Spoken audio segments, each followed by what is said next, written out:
Welcome back, YouTube fan, to Michelle Speaks with a Z. And I need you to lean in for this one because we're not talking about pain, we're talking about power. In this final episode of this 5-part series, The Wounds of the Womb, we are closing out with the womb restored, from birthing to wholeness. We've walked through the wounds, the rejection, the comparison, the forgiveness, and now we step into wholeness, because your healing isn't just about what was broken, it's about what was about to be birthed.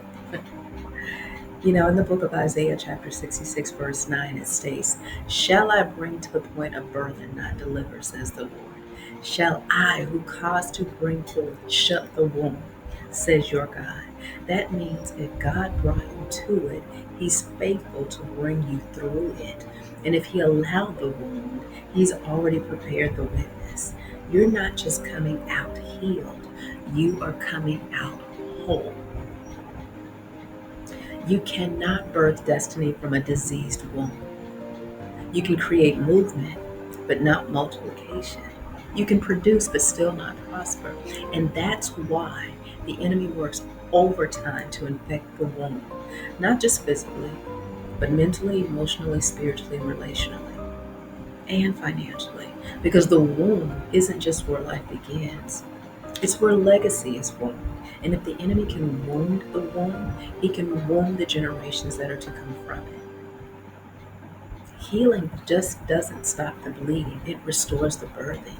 When your womb is healed, you no longer carry pain, you carry purpose and promise. You stop reproducing trauma and you start reproducing the truth. You no longer attract what broke you, you attract what builds you. Think of it like a clay on a potter's wheel. God isn't just patching cracks, He's reshaping vessels. And when He reshapes you, He removes the residue.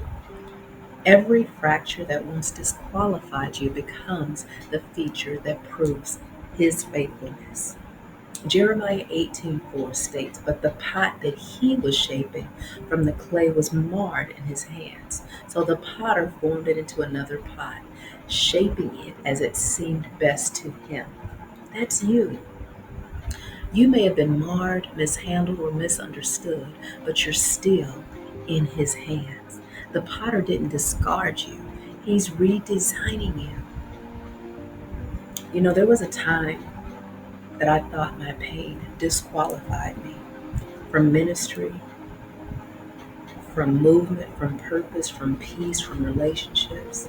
I survived trauma, military assault, domestic violence, mental warfare, and I remember saying to God, "Lord, how can anything whole come out of me?" And He said, "Because I specialize in bringing life to what others call barren. Your womb isn't defined by what happened to you. It's defined by what God placed in you. And when He breathes on what's been buried, even dead dreams start to rise again." When your womb is restored, it shifts everything. In relationships, healed men and women stop seeking validation and start stewarding vision. Healed women and men stop protecting pain and start pursuing purpose. Connection becomes covenant, not competition. In leadership, healed people lead differently. They don't dominate, they develop. They don't build ego, they build from empathy, because they've learned that the goal isn't to impress, but to impact. And in faith, healing restores intimacy with God. You stop seeing Him through the lens of pain and start seeing Him through the language of purpose.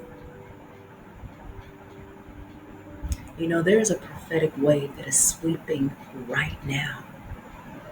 God is reopening spiritual wounds. Dreams that were delayed are being delivered. Books that sat unwritten are being revived. Visions that went dormant are being resuscitated. Some of you thought your season had passed, but our Abba says, this is not a rerun, it is a rebirth. He's calling forth the Esthers, the Deborahs, and the Josephs, men and women healed to handle the next move. Isaiah 61:3 says, to bestow on them a crown of beauty instead of ashes, joy instead of mourning, and praise instead of despair. Your beauty is coming from the ashes of what was meant to destroy you. You are becoming proof that broken doesn't mean barren. Think of a caterpillar. It doesn't just grow wings, it dissolves in the cocoon. Its very structure breaks down before it becomes what it was destined to become. That's what healing does. It dissolves the old false identity so the true one can emerge. And when you rise, you fly. Selah. So ask yourself, what dreams have I buried in the grave of my past? What has God been waiting to birth through my healing? Am I ready to carry wholeness into every area of my life? My relationships, my purpose, my leadership, my legacy.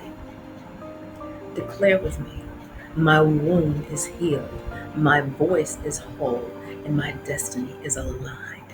I am no longer carrying pain. I am carrying the promise. I am birthing nations, movements, and mantles. The curse is broken. The womb is restored. The legacy begins now. Abba, Father, I thank you for being the God of restoration. You didn't just patch the wounds, you renewed our wounds. Every barren place is now fertile ground. Every broken place is now an altar of glory. Teach them to birth from wholeness, not hurt. Let every son and daughter watching under the sound of my voice today rise with healed hearts and divine purpose. Seal this series in the blood of Jesus Christ of Nazareth, that generations after them will live free. In Jesus' name, amen. YouTube fam, you have made it. You didn't just listen to a series, you walked through your deliverance.